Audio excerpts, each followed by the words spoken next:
नमस्कार दोस्तों, स्वागत है आप सभी का आपके अपने YouTube चैनल अपनी क्लास में। दोस्तों, इस वीडियो के अंदर मैं आप सभी को आपकी राजस्थान बोर्ड कक्षा 12वीं में फिजिक्स भौतिक विज्ञान के नए सिलेबस के अनुसार मोस्ट इम्पॉर्टेंट प्रश्न बताऊंगा। दोस्तों, आप मेरा विश्वास कीजिए, मैं जो आपको इस पेपर के अंदर प्रश्न बताने जा रहा हूँ, आपको वही सेम टू सेम प्रश्न आपको आपकी फिजिक्स के मुख्य पेपर में देखने को मिलेंगे। तो आप देख सकते हैं हमारे इस पेपर में ऊपर ही ऊपर लिखा हुआ है class 12 subject physics model paper. और दोस्तों, इस मॉडल पेपर में जो आपको टोटल समय दिया गया है वो है 3 घंटे 15 मिनट। और दोस्तों, इस पेपर में जो आपको मैक्सिमम मार्क्स दिए गए हैं वो है 56 मार्क्स। तो आप देख सकते हैं इस पेपर में जो सेक्शन ए है इसमें आपको जो शुरुआती प्रश्न है वो एक एक नंबर के मिलेंगे, छोटे छोटे प्रश्न। दोस्तों, तो इस पेपर में जो सेक्शन ए है इसका जो पहला प्रश्न है इसमें कहा गया है एकांक आवेश जो किसी क्यू आवेश के चारों ओर और आर त्रिज्या के वर्ताकार पथ पर चक्कर लगाता है तो किया गया कार्य कितना होगा। यानी कि दोस्तों आपसे वर्क डन पूछा है। तो दोस्तों आपको ऑप्शन भी दे रखे हैं, पहला 0 और दूसरा है 1/4 पाई एप्सिलॉन नॉट क्यू बटा आर स्क्वायर जो कि हमारे पास में कूलाम का नियम है। और सी ऑप्शन है 2 पाई आर एल और चौथा है 2 पाई आर क्यू एल। ठीक है, तो आपको बताना है कि वर्क डन है वो कितना होगा। इस प्रकार दोस्तों हमारा पहला प्रश्न है वो रहने वाला है। आगे हमारे पास में दूसरा प्रश्न आता है विभव मापी के तार का प्रतिरोध ताप गुणांक होना चाहिए। दोस्तों आपको ऑप्शन दे रखे हैं अधिक, कम, नगण्य, अनंत। ठीक है दोस्तों, आप फटाफट से मुझे कमेंट बॉक्स में सभी प्रश्नों के उत्तर हैं वो बताइए। तो आगे देख सकते हैं हमारे पास में तीसरा प्रश्न आता है एक समान वेग से गतिशील आवेश उत्पन्न करता है। दोस्तों, तो आपको तीसरे प्रश्न के ऑप्शन दिए गए हैं केवल विद्युत क्षेत्र, बी है केवल चुंबकीय क्षेत्र, सी है विद्युत और चुंबकीय क्षेत्र दोनों, और डी है विद्युत चुंबकीय तरंगें। तो आपको बताना है कि एक समान वेग से गतिशील आवेश है वो इनमें से क्या उत्पन्न करता है। तो आगे देख सकते हैं हमारे पास में चौथा प्रश्न है पृथ्वी के चुंबकीय क्षेत्र का ऊर्ध्व घटक शून्य होगा। कब होगा दोस्तों? यहाँ पे ऑप्शन है चुंबकीय ध्रुवों पर, बी है भौगोलिक ध्रुवों पर, सी है चुंबकीय याम्योत्तर पर, डी है इनमें से कोई नहीं। दोस्तों आप बता सकते हो, आपको ये प्रश्न इंग्लिश और हिंदी माध्यम दोनों में मिलेंगे। तो आगे आप देख सकते हैं हमारे पास में पांचवा प्रश्न पूछा गया है यदि एक क्षण चुंबक किसी कुंडली में प्रवेश करती है तो प्रेरित विद्युत वाहक बल किस पर निर्भर नहीं करता है। तो दोस्तों आपको ऑप्शन दे रखे हैं चुंबक की चाल पर, कुंडली में फेरों की संख्या पर, और सी है चुंबक का चुंबकीय आघूर्ण पर, और डी है कुंडली के तार की प्रतिरोध पर। तो दोस्तों आप इन सभी ऑप्शंस को पढ़ लीजिए और यहाँ पे करेक्ट आंसर बताइए। तो दोस्तों आगे देख सकते हैं हमारे पास में छठा प्रश्न आता है परावर्तक दूरदर्शी में अमिदर्शक के रूप में प्रयुक्त करते हैं। यानी कि दोस्तों रिफ्लेक्टिंग टाइप है वो टेलीस्कोप में किस प्रकार से प्रयुक्त करते हैं आपको ये बताना है। आपको ऑप्शन दे रखे हैं उत्तल लेंस, बी है उत्तल दर्पण, सी है प्रिज्म, और डी है अवतल दर्पण। तो दोस्तों आप क्या कीजिए, फटाफट से एक कॉपी और पेन ले लीजिए और मैं आपको जितने भी प्रश्न बता रहा हूँ आप इन प्रश्नों को अपनी कॉपी पर लिखते जाइए। तो आगे देख सकते हैं हमारे पास में सातवां प्रश्न है किसी धातु की पृष्ठ पर हरे रंग का प्रकाश आपतित करने पर इलेक्ट्रॉनों का उत्सर्जन होता है तो निम्न में से किस समूह के प्रकाश को आपतित करने पर इलेक्ट्रॉनों का उत्सर्जन होगा। तो दोस्तों आपको ऑप्शन है दे रखे हैं पीला नीला लाल, बी है बैंगनी लाल पीला, सी है बैंगनी नीला पीला, और डी है बैंगनी नीला आसमानी। तो दोस्तों आप फटाफट से इसका उत्तर है वो मुझे कमेंट बॉक्स में बताइए। तो आगे देख सकते हैं आठवां प्रश्न, इसमें कहा गया है लाइमन श्रेणी विद्युत चुंबकीय स्पेक्ट्रम के किस भाग में पाई जाती है। आपको ऑप्शन दे रखे हैं पराबैंगनी, अवरक्त, दृश्य और एक्स किरणें। उसी के आगे हमारे पास में 9वां प्रश्न है परम शून्य ताप पर नेज अर्धचालक होते हैं। ठीक है दोस्तों, यानी कि दोस्तों जो परम शून्य ताप होता है जीरो टेम्परेचर, उस पर जो स्ट्रिक्ट सेमीकंडक्टर होते हैं वो क्या होते हैं, क्या वो अतिचालक होते हैं, क्या वो अर्धचालक होते हैं, क्या वो कुचालक होते हैं, या फिर वो चालक होते हैं।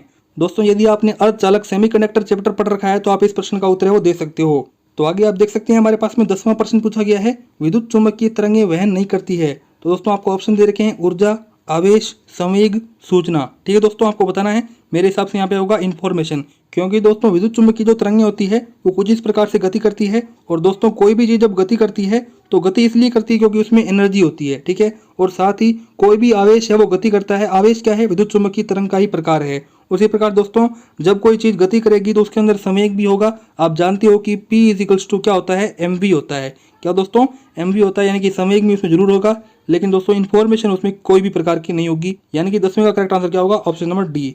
दोस्तों तो अब हम आगे देखते हैं हमारे पास में इस पेपर का दूसरा प्रश्न आता है। दोस्तों दूसरे प्रश्न के अंदर आपको अति लघुतरात्मक प्रश्न है वो देखने को मिलेगा।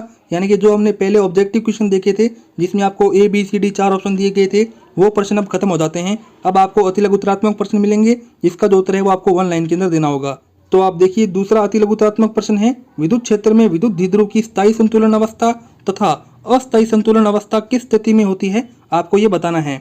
आगे देख सकते हैं हमारे पास में तीसरा प्रश्न पूछा गया है 40 वोल्ट तथा 220 वोल्ट के बल्ब में प्रवाहित धारा का मान लिखिए। तो दोस्तों आप आसानी से धारा का मान है वो लिख सकते हो, आपको धारा का फॉर्मूला है वो आना चाहिए।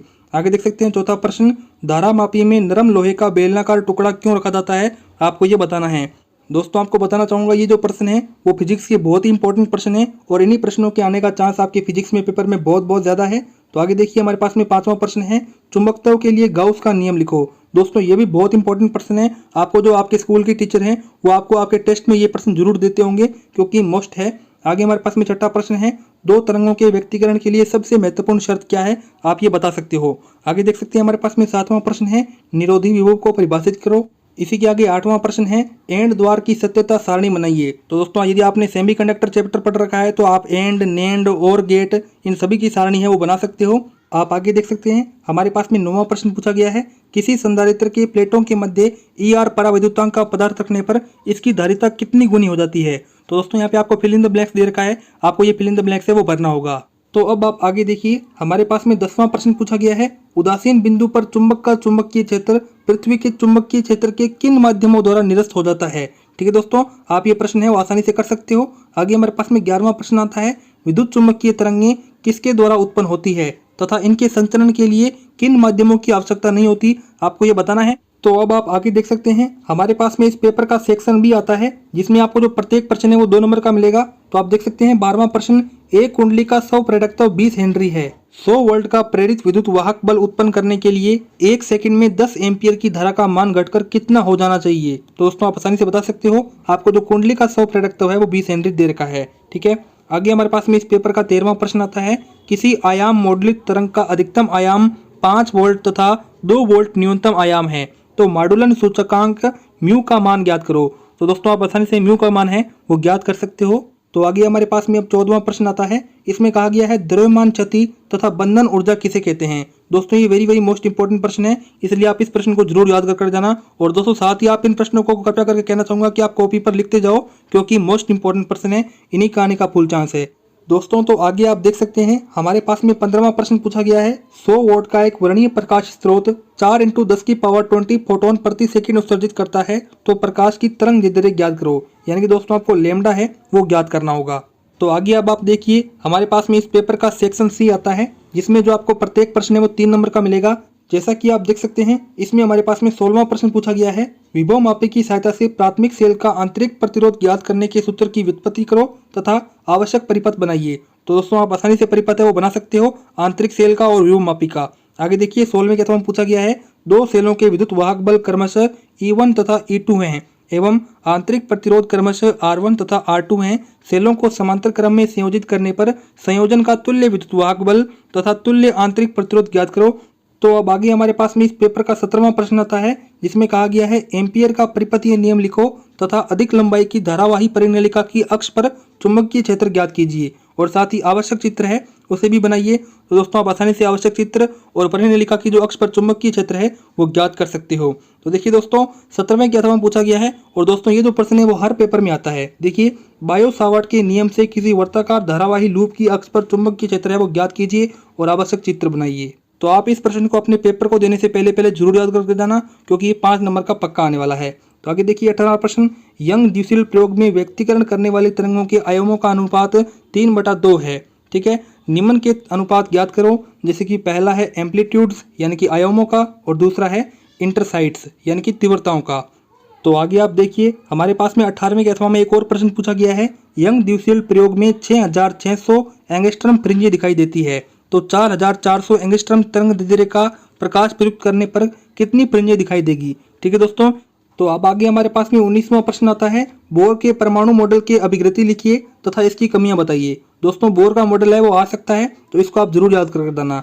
दोस्तों 19वीं के अथवा पूछा गया है, बोर के परमाणु मॉडल की सहायता से हाइड्रोजन परमाणु में स्थायी कक्षा की त्रिज्या का सूत्र ज्ञात करो तथा सिद्ध करो हाइड्रोजन परमाणु की स्थायी कक्षाओं का अनुपात 1/4/9 अनुपात होता है। दोस्तों तो आप आसानी से सिद्ध कर सकते हो। ठीक है, आगे चलते हैं। हमारे पास में इस पेपर का सेक्शन डी आता है जिसमें आपको प्रत्येक प्रश्न 4 नंबर का मिलेगा। तो देख सकते हैं 20वां प्रश्न, पीएन संधि डायोड की अग्र अभिनीति तथा उत्क्रम अभिनीति में अभिलाक्षणिक वक्र खींचने के लिए प्रायोगिक व्यवस्था का परिपथ बनाइए और अभिलाक्षणिक वक्र खींचकर इनकी व्याख्या कीजिए। तो दोस्तों आप आसानी से कर सकते हो। ये जो प्रश्न है वो हमारे पास में पीएन डायोड यानी कि सेमीकंडक्टर अर्धचालक चैप्टर में से आया हुआ है। तो आगे आप देख सकते हैं हमारे पास में 20वें के अथवा में पूछा गया है दिष्टकारी किसे कहते हैं। पूर्ण तरंग दिष्टकारी का परिपथ बनाकर इसकी कार्यविधि समझाइए, निवेश तथा निर्गत संकेतों का चित्रण कीजिए। तो दोस्तों आप आसानी से ये प्रश्न भी कर सकते हो और दोस्तों ये प्रश्न भी अर्धचालक चैप्टर में से आया हुआ है। तो आगे देखिए 21वां प्रश्न, अनन्य प्रेरकत्व किसे कहते हैं। दो समाक्षीय परिणलिकाओं का अनन्य प्रेरकत्व है वो ज्ञात कीजिए, यानी कि दोस्तों आपको म्यूचुअल इंडक्टेंस है वो ज्ञात करना है। दोस्तों तो आप आगे देखिए हमारे पास में 21वें के अथवा में एक और प्रश्न दिया गया है, किसी एलआर परिपथ के सिरों v बराबर v0 साइन ओमेगा टी पर एक परावर्तित स्रोत जोड़ा गया है। फेंजर आरेख की सहायता से परिपथ की प्रतिबाधा है वो ज्ञात करो, यानी कि दोस्तों आपको प्रतिबाधा है वो ज्ञात करनी है। दोस्तों ये जो प्रश्न है वो अल्टरनेटिंग करंट चैप्टर में से आया हुआ है। तो अब आप आगे देख सकते हैं हमारे पास में इस पेपर का सेक्शन ई आता है, जिसमें जो आपको प्रत्येक प्रश्न है वो 4 नंबर का मिलेगा। जैसा कि आप देख सकते हैं 22वां प्रश्न, दोस्तों 22वां प्रश्न आप इंग्लिश मीडियम में फटाफट से लिख लीजिए। अब मैं आपको दिखाता हूँ 22वां प्रश्न हिंदी मीडियम के अंदर। देखिए कहा गया है विद्युत द्विध्रुव किसे कहते हैं। विद्युत द्विध्रुव की निरक्ष रेखा पर स्थित किसी बिंदु पर विद्युत क्षेत्र की तीव्रता ज्ञात करो और आवश्यक चित्र है वो भी बनाओ। ठीक है, इसी प्रश्न के अथवा में एक और प्रश्न है, गाउस का नियम लिखिए तथा अनंत आकार की समरूप आवेशित चालिक पट्टिका है, इसके कारण विद्युत क्षेत्र की तीव्रता का सूत्र है वो भी लिखिए और साथ ही आवश्यक चित्र है वो भी बनाइए। और साथ ही दोस्तों आप इसके अथवा में एक और देख सकते हो, इसमें आपको डायग्राम है वो दिया गया है, आपको पहला विभवांतर ज्ञात करना है और धारिता का सूत्र है वो ज्ञात करना है। आप फटाफट से लिख लीजिए या फिर इसका स्क्रीनशॉट है वो ले लीजिए। आगे देख सकते हैं हमारे पास में 23वां प्रश्न आता है। तो इस प्रश्न में आपको प्रकाश के व्यक्तिकरण को परिभाषित है वो करना है और साथ ही यंग द्विशील प्रयोग का चित्र है वो भी बनाकर बताना है और साथ ही प्रदीप फ्रिंजों की चौड़ाई है उसका सूत्र ज्ञात करना है। और साथ ही दोस्तों 23वें के अथवा में एक और प्रश्न है, प्रिज्म द्वारा एक वर्णीय प्रकाश के अपवर्तन का चित्र बनाइए और साथ ही प्रिज्म के पदार्थ का अपवर्तनांक, प्रिज्म कोण तथा न्यूनतम विचलन कोण के पदों में ज्ञात कीजिए। ठीक है, उसी के अथवा में एक और है जिसमें आपको आवर्धन क्षमता ज्ञात करनी है, लेंस मेकर सूत्र उसकी उत्पत्ति करनी है और साथ ही आपको नेसेसरी डायग्राम यानी कि आवश्यक चित्र है वो भी बनाना है। दोस्तों तो इस प्रकार से मैंने आपको इस वीडियो के अंदर आपके राजस्थान बोर्ड कक्षा 12वीं में भौतिक विज्ञान फिजिक्स के वेरी मोस्ट इंपॉर्टेंट प्रश्न बताए। दोस्तों ये सभी के सभी प्रश्न न्यू सिलेबस के अकॉर्डिंग थे और साथ ही दोस्तों मैं आपसे 100% शर्त लगाकर कहता हूं कि इन्हीं प्रश्नों के आने का चांस आपके पेपर में बहुत ज़्यादा है। तो आप इन प्रश्नों को अपने एग्जाम को देने से पहले जरूर पढ़कर जाना। और साथ ही दोस्तों यदि आपको ये क्वेश्चन अच्छे लगे हों तो इस वीडियो को लाइक कर देना, चैनल को सब्सक्राइब कर देना। दोस्तों तो अब इस वीडियो में तो इतनी जानकारी थी, अब मिलते हैं किसी अन्य वीडियो में, तब तक के लिए जय हिंद जय भारत।